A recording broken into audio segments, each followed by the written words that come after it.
Big boss ಪ್ರತಿಭಾ ಪ್ರದರ್ಶನ, ಆ ಮನೆಯಲ್ಲಿನ ಉಳಿವಿಗಾಗಿ ತಿಕ್ಕಾಟ, ಪರಸ್ಪರ ಒಬ್ಬರಿಗೊಬ್ಬರು ಕೆಸರೆರಸಾಟ ಮತ್ತು ತಮ್ಮ ವೈಯಕ್ತಿಕ ಬದುಕಿನ ದರ್ಶನ, ಇವುಗಳೆಲ್ಲದಕ್ಕೂ ಕಾರಣವೇ ಬಿಗ್ ಬಾಸ್. ಇದು ಜಗತ್ತಿನ ಅನೇಕ ದೇಶಗಳಲ್ಲಿ ಅವರವರ ಭಾಷೆಗಳಲ್ಲಿ ಬಗೆ ಬಗೆಯ ಅವತಾರಗಳಲ್ಲಿ ಈ ಶೋ ಮೂಡಿ ಬರುತ್ತವೆ.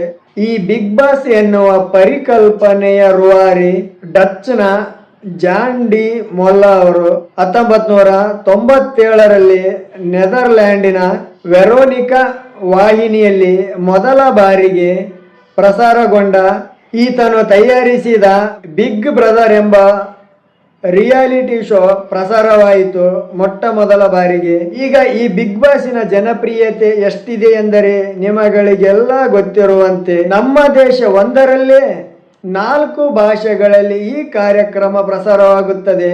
ನೀವು ಸಹ ನಿಮ್ಮ ಭಾಷೆಗಳಲ್ಲಿ ಅಥವಾ ಬೇರೆ ಭಾಷೆಗಳಲ್ಲಿನ ಬಿಗ್ ಬಾಸ್ ಅನ್ನು ನೋಡಿರಬಹುದು. ಹೇಳಲು ಕನ್ನಡದಲ್ಲಿ ಈಗ ಬಿಗ್ ಬಾಸಿನ 12ನೇ ಶೋ ಆವೃತ್ತಿ ನಡೆಯುತ್ತಿದೆ.